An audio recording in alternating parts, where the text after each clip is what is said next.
Salut à tous et bienvenue sur ce Daily Crypto où je vous condense les actualités crypto et blockchain de la journée.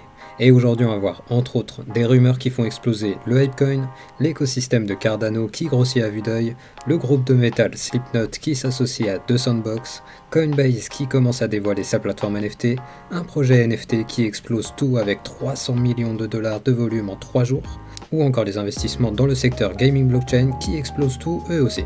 Bref, je vais vous parler de tout ça et du reste des actualités de la journée. Mais avant de rentrer dans le vif du sujet, je vous rappelle que mes vidéos ont un but informatif et que je ne suis pas un conseiller financier. Et je vous invite également à venir me suivre sur Twitter et mes autres réseaux sociaux que vous trouverez en description. Et bien sûr, si vous appréciez ce format, pensez à défoncer le pouce bleu et à vous abonner pour être notifié dès que je sors une nouvelle vidéo, pour ainsi être au courant des dernières actualités du monde crypto. Mais on commence avec l'état du marché en ce mercredi, avec un marché qui est plutôt mitigé, avec quand même des projets qui ont surperformé, avec le Zilliqa qui a fait un plus 9%, EOS qui a fait un plus 10% également, et le Hypecoin qui a carrément fait un plus 23,5%. Mais passons sans plus attendre aux actualités de ce mercredi 20 avril 2022. On débute les actualités du mardi avec la raison qui pourrait expliquer la forte prise de valeur du Hypecoin aujourd'hui. Tout d'abord, le Hypecoin est, je vous le rappelle, un token basé sur la blockchain Ethereum et qui est le token de gouvernance de l'écosystème Bored Ape Yacht Club qui est en pleine croissance depuis plusieurs mois maintenant. Et la raison de cette forte prise de valeur du Hypecoin est la rumeur selon laquelle le projet s'apprêterait à annoncer la mise en vente de terrain sur leur futur métaverse qui se nomme Otherside et qui, je vous le rappelle, a été annoncé il y a tout juste un mois. Mais pour le moment, rien n'a été annoncé officiellement, donc affaire à suivre dans le Daily Crypto. Et en parlant de projets qui se portent bien, chez Cardano, les développeurs ont dévoilé qu'il y a actuellement plus de 900 projets qui sont actuellement en train de se construire sur leur blockchain. A savoir que ce chiffre serait en croissance constante depuis le hard fork Alonzo qui a eu lieu en septembre 2021 et qui a permis le développement de smart contracts sur la blockchain Cardano. Et aujourd'hui, les chiffres parlent par eux-mêmes car on a plus de 900 projets en cours de construction et on a également plus de 500 000 wallets qui ont été créés depuis le début de l'année.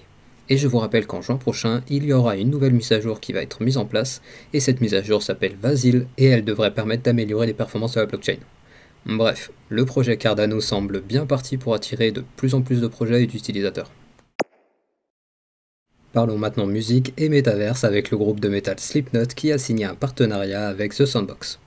Et le but de ce partenariat est la création du Knocverse, qui sera un endroit où les fans de métal pourront se rejoindre et également participer au festival Knockfest, qui est l'un des plus gros festivals de métal et qui aura le droit à sa version numérique. A savoir que dans ce métaverse, il sera possible d'avoir accès à de nouveaux morceaux, des événements spéciaux, et bien sûr il y aura la possibilité de se procurer des produits dérivés du groupe et du festival au format NFT. Donc avec ce partenariat, on voit que The Sandbox continue à s'associer avec des acteurs très diversifiés, comme par exemple Ledger ou encore la banque HSBC, et bien d'autres encore, et il ne semble pas prêt de s'arrêter là. Parlons maintenant NFT avec Coinbase qui avance dans le déploiement de sa plateforme de marché NFT. En effet, on apprend aujourd'hui que la société a lancé une version bêta de sa plateforme NFT, à laquelle seuls quelques utilisateurs triés sur le volet ont accès pour le moment. A savoir que, pour le moment, la plateforme ne contient que les NFT basés sur Ethereum, et pour l'utiliser, il faut se munir de son propre wallet. Et lors du lancement, Coinbase a annoncé qu'ils allaient donner accès au compte-gouttes à toutes les personnes qui se sont inscrites sur la liste d'attente, et que cela pourrait prendre quelques semaines. Et dans un avenir proche, la société ambitionne d'intégrer les NFT d'autres blockchains, et ils annoncent également qu'il sera bientôt possible de consulter l'ensemble des NFT basés sur Ethereum directement via l'application. Et finalement, pour le moment, la sécurisation des NFT est à la charge de l'utilisateur via son propre wallet, mais à terme, Coinbase offrira un service de garde et d'achat direct via l'application ou par carte bancaire. Bref, on a Coinbase qui ambitionne de devenir un des leaders du marché NFT en proposant une solution clé en main pour l'achat et la garde de NFT, avec en plus de ça une composante sociale avec une plateforme qui s'apparente un peu à Instagram. D'ailleurs, en parlant de NFT, on a aujourd'hui la NBA qui va se mettre à proposer des jetons non fongibles. Et la collection qui sera lancée sur Ethereum et qui s'appelle The Association sera composée de 18 000 NFT qui représenteront des joueurs provenant de différentes équipes de la principale ligue de basketball dans le monde. A savoir que ces NFT seront évolutifs car en fonction des performances des joueurs, l'image évoluera pour représenter l'évolution du joueur et des équipes. Et pour ce qui est du prix, les NFT seront offerts, mais il faudra bien sûr payer les frais du mint sur la blockchain Ethereum. Et la ligue précise que chaque wallet sera limité à un NFT. Et pour ceux que ça intéresse, pour minter un de leurs NFT, il faut tout d'abord s'inscrire sur une liste qui ferme ses portes dans 22 heures au moment où j'écris ces lignes, et une fois le mint réalisé, les NFT seront révélés sur les plateformes NFT telles que OpenSea par exemple. Et bien sûr, je vous mets le lien en description pour les plus curieux d'entre vous. On continue avec le secteur NFT avec un projet qui a fait 300 millions de dollars en seulement 3 jours. Le projet en question se nomme Moonbirds et s'est lancé samedi dernier. Et pourquoi ce projet est parti aussi vite? Eh bien, tout d'abord, il était déjà attendu par la communauté NFT, et il est également soutenu par Kevin Rose, qui est reconnu comme un entrepreneur à succès, en particulier dans le domaine digital et bien sûr dans tout ce qui est blockchain, metaverse et NFT.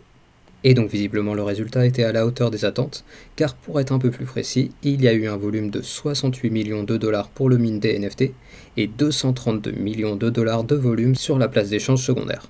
A savoir que la collection Moonbirds est composée de 10 000 NFT qui représentent des hiboux pixelisés, et le prix cloché au moment de l'écriture de ces lignes est quand même de 20,9 ETH. Allez, assez parlé de NFT et voyons maintenant ce qu'il s'est passé dans le secteur gaming crypto. Aujourd'hui, on a Framework Venture, une société spécialisée dans le financement de projets blockchain, qui va créer un fonds de 400 millions de dollars qui sera divisé et dont la moitié sera dédiée au secteur du Web3 et l'autre partie sera dédiée au secteur des jeux vidéo blockchain.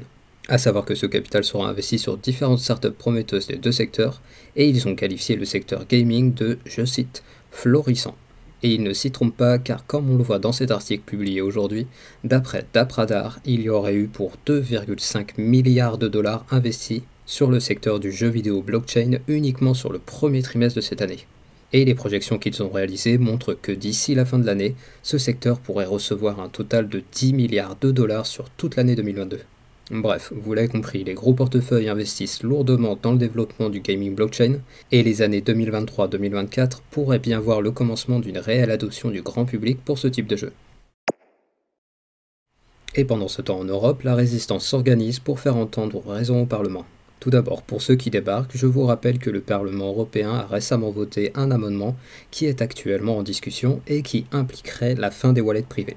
Et bien sûr, ce type de législation est très dangereuse pour le développement de l'industrie crypto en Europe, et c'est pourquoi plusieurs acteurs du secteur ont signé une lettre commune adressée aux différents ministres des Finances ainsi qu'aux législateurs de l'UE pour avertir des risques d'une telle loi sur le futur de l'innovation en Europe, mais également sur les risques pour la vie privée des utilisateurs.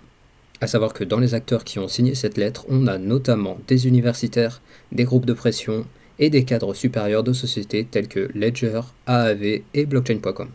Bref, espérons que le Parlement se renseigne un peu plus avant de valider définitivement cette loi. Et du côté des USA, on a la banque Silvergate, qui est une banque qui est très axée sur le secteur crypto, qui a pris 14% en bourse juste sur la journée d'hier. A savoir que cette prise de valeur fait suite à l'annonce de résultats qui ferait pâlir d'envie n'importe quelle banque, avec par exemple une augmentation sur le premier trimestre de 36% de leur clientèle crypto, et également des dépôts moyens de crypto qui ont bondi de 14,7 milliards de dollars. Et pour rappel, Silvergate est la banque qui a racheté les actifs de Diem suite à l'abandon du projet par Meta. Bref, avec des résultats pareils, on pourrait bien voir quelques banques qui vont peut-être finalement se décider à se lancer dans l'offre de services crypto. Et on finit les actualités du mercredi avec le flash du jour. Tout d'abord, on a la fondation Toulouse Santé Cancer qui accepte les dons en crypto. Donc si vous vous sentez généreux, je vous mets en description le lien de la plateforme Crypto Défi qui gère les dons pour la fondation. Ensuite, on a Julian Assange qui pourrait très prochainement être extradé vers les USA où il sera jugé suite à la divulgation en 2010 de 700 000 documents classifiés. Et finalement, on a l'action de Netflix qui s'est pris un moins 40% suite à l'annonce de la perte d'utilisateurs liée à leur retrait de la Russie. Ainsi se finit le Daily Crypto du mercredi, et je vous rappelle que je publie ces vidéos du lundi au samedi et le récap crypto tous les dimanches. Et je vous invite à venir me suivre sur Twitter et mes autres réseaux sociaux que vous trouverez en description. Et n'hésitez pas à venir me dire dans la section des commentaires s'il y a des actualités dont je n'ai pas parlé et que vous aimeriez remonter à la communauté. Et comme d'habitude, pensez au like pour le référencement de la vidéo et à l'abonnement pour être notifié dès que je sors une nouvelle vidéo. Et je vous dis à demain pour un nouveau Daily Crypto.